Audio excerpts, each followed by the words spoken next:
2016년 7월 26일 새벽 2시 넘어 겐지는 다음과 같은 문자를 받았습니다. 칼을 든 한 남성이 날뛰고 있다. 오늘 당직인 직장 동료에게 온 심상치 않은 문자에 그는 곧바로 경찰에 신고했죠. 잠시 뒤 출동한 경찰은 믿기지 않는 현실과 마주해야 했습니다. 사망자 19명, 부상자 26명. 단 한 명의 범인이 저질렀다고 보기엔 믿기 힘든 사건이 일어난 것입니다. 그리고 2시간 뒤 범인인 우에마츠 사토시는 자수했습니다. 왜 그런 짓을 벌였냐는 경찰의 질문에 그는 다음과 같이 답했죠. 나는 링컨을 뛰어넘었다.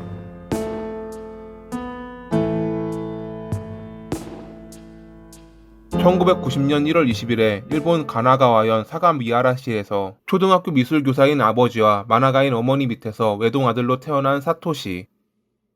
원래는 작은 아파트에 살았지만 주변 환경이 좋지 않다고 생각한 부모님은 그를 위해 단독주택으로 이사했습니다. 그만큼 부모님은 그를 신경 쓰고 아껴주었지만 정작 그는 좀 엇나갔습니다. 초등학교 시절 같은 학년과 1학년 아래에 지적 장애가 있는 아이들이 있었는데 자기에게 피해를 주지 않았음에도 싫어하고 혐오했죠.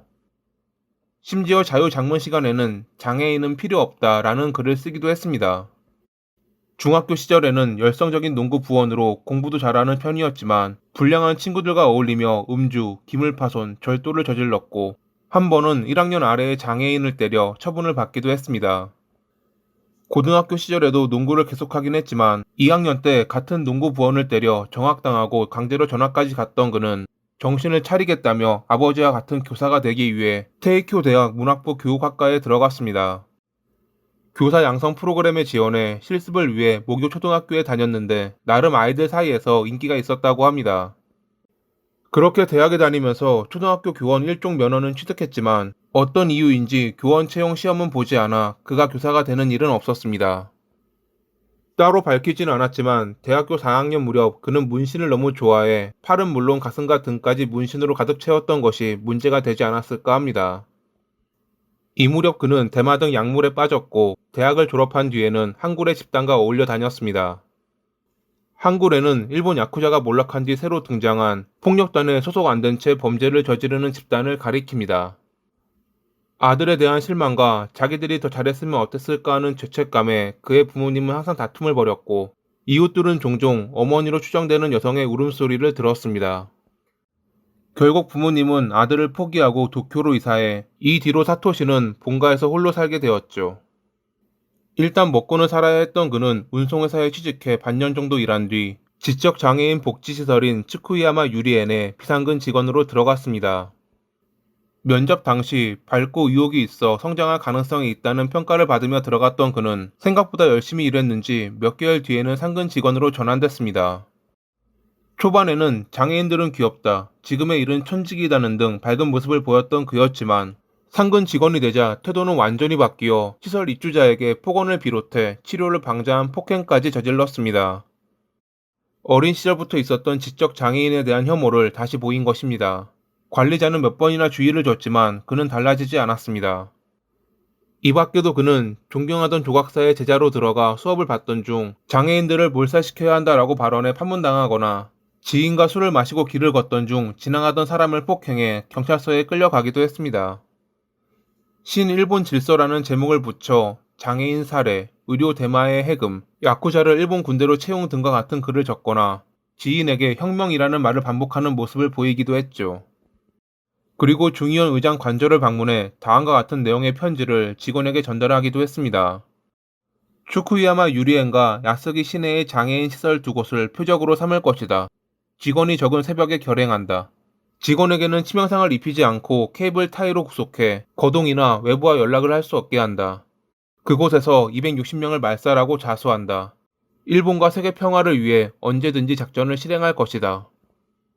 또한 그는 체포 뒤 심신미약으로 무죄를 주장할 테니 2년 안에 풀어주고 5억엔의 지원과 새로운 이름을 얻고 성형도 할 수 있게 나라가 도와달라는 내용을 적기도 했습니다. 범행 예고에 대한 편지였기에 직원은 경찰에 통보하고 편지를 제출했는데 경찰은 그 사이 그가 정신병원에 입원했다는 것을 알고는 적극적으로 조치하지 않았습니다. 그가 정신병원에 입원했던 이유는 평소 행실과 더불어 위험한 발언을 직장 동료에게 했기 때문이었습니다. 편지를 보내고 다음날 그는 직장 동료에게 중증 장애인은 안락사시켜야 한다라고 말했고, 동료는 깜짝 놀라 나치 같다라고 비난했지만 그가 태도를 바꾸지 않자 관리자에게 보고한 뒤 경찰에 신고했습니다. 그렇게 정신보건복지법에 근거해 정신보건 지정의의 진단을 받은 그는 입원이 필요하다고 결론나 정신병원에 입원했습니다. 이 때문에 위와 같은 범행 예고 편지를 받았지만 그저 정신 이상자의 행동으로 판단해 경찰은 크게 신경 쓰지 않았던 것입니다. 입원하고 보름 뒤 그는 타인에게 위해를 가할 우려가 없어졌다라고 진단받으며 퇴원했습니다. 하지만 사실 그는 달라지지 않았습니다. 예고한 대로 범행을 준비하고 있었죠.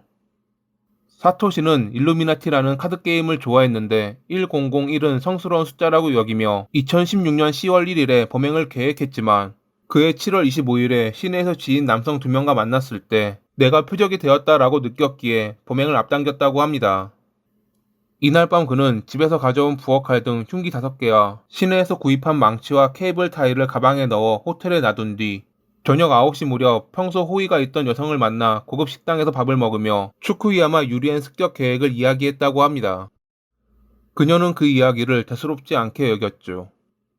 그녀와 헤어지고 다음날 새벽 짐을 찾아 츠쿠야마 유리엔에 몰래 들어간 그는 당직인 직원들을 흉기로 위협해 케이블 타이로 묶은 뒤 건물을 돌아다니며 자기의 질문에 제대로 된 답을 하지 못하는 이들에게 흉기를 휘둘러 45명의 사상자를 냈습니다. 다른 동에 있던 직원이 문을 잠그고 나오지 않아 경찰이 출동할까 두려워 도망간 그는 2시간 뒤 내가 그랬다, 링컨을 뛰어넘었다라고 말하며 자수했습니다. 중증 장애인을 살리기 위해선 막대한 돈, 세금이 들어간다며 자기는 그것을 해결하고 더 나아가 세계의 평화에 이바지했다고 주장하기도 했죠. 그는 자기가 구세주라 권력자에게 보호받을 것이므로 사형은 절대 받지 않을 거라 확신했다고 합니다. 재판에서 변호 측은 그가 장기간에 걸쳐 대마를 사용해 병적으로 이상한 사고에 빠져 그러한 범행을 저지른 것이라며 심신미약으로서 무죄를 주장했지만 검찰 측은 범행 동기가 그의 강한 의사에 근거하는 것으로 망상이 아니라는 전문가의 증언을 내세워 사형을 구형했습니다.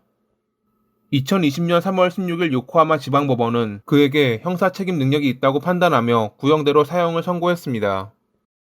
그는 곧바로 항소했지만 기각됐고 뭐가 그리 억울한지 재심까지 청구했지만 2023년 4월 18일 법원은 그의 재심 청구를 기각했습니다. 어찌 보면 사전에 예고한 범죄라 막을 수 있었지만 안일한 대처로 끝내 많은 피해자가 나온 이 사건.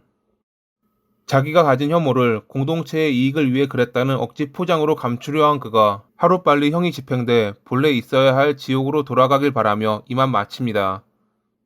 오늘도 시청해주셔서 감사합니다.